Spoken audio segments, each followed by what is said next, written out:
ఒక మోకా దొరికింది రెచ్చగొట్టేస్తే పడిపోతుంది ప్రభుత్వం అనుకుంటున్నావా? సమస్య లేదు రే, మేము మేల్కున్నాం. నీ ఏడేడులో అజీజ్ నగర్ లా నీ గెస్ట్ హౌస్ ఉంది. 2 రోజుల అజీజ్ నగర్ వస్తున్న చెరువుల కట్టావు నువ్వు. హరీష్ రావు చెరువుల కట్టినావు, డైరీ ఫామ్ పెట్టావు. డైరీ ఫామ్ ఏడికెళ్ళి వచ్చినాయిరా? రబ్బర్ చెట్లకెళ్ళి వచ్చినావు. ఇన్ని పైసలకి ఎట్లా పోయినావురా? డైరీ ఫామ్ పెట్టావు. ఆ dairy farm Vijaya dairy farm లో చట్టం పట్టించి మొత్తం నువ్వే తీసుకున్నావు దాని పనులని. ఇవన్నీ మేము చూస్తారేమనుకుంటున్నావురా? లక్షల కోట్లకి ఎదిగిపోయినరా మీరు. ఇస్తా రాజ్యంగా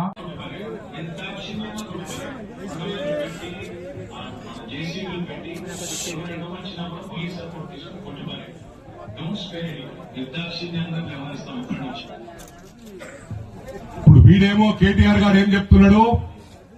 అవసరమైతే పోలీస్ సపోర్ట్ తీసుకొని వేలాల మీద కొట్టిన కొట్టి పడేది, ఎవ్వరిని కూడా ఎక్స్క్యూజ్ చేసే సమస్య లేదంటుండు. వీడు అన్నం తింటున్నా, గడ్డి తింటున్నా, మరి ఏం తింటున్నా నాకు అర్థమైతే లేదు. వీడు ఇష్టారాజ్యంగా మాట్లాడుతుండు. ఎందుకు రెచ్చగొడుతున్నారు? అరే నీ ఎంతుందో ఆస్తి ఇచ్చేరా, నేను ఇవ్వడానికి సిద్ధంగా ఉన్నా. మీ బావగా నీమను ముగ్గురం ఇస్తాము. మీ డబ్బులు నా డబ్బులు సరిపోతే 100%. నా కొడుకు హుషారున్నాడు, నా డబ్బు అవసరం లేదు వానికి. నా భార్య పేరు మీద నా పేరు మీద ఉన్నాయని రాసిస్తాము. ఎవ్వరూ ప్రాణ నష్టం జరగొద్దని హైదరాబాద్ లో ప్రజలకు విజ్ఞప్తి చేస్తా ఉన్నా. ఎవరైతే లోన్లు తీసుకొని చెరువుల పైన కట్టినరో మరి బిల్డర్స్ కూడా ముందుకు రావాలి. మేం కాంట్రిబ్యూట్ చేస్తాం. అన్ని పార్టీలు కూడా వాళ్ళ కాంట్రిబ్యూషన్ ఉండాలని చెప్పి అన్ని పార్టీలకు విజ్ఞప్తి చేస్తా ఉన్నా. ఒకటి గమనించాలా, 116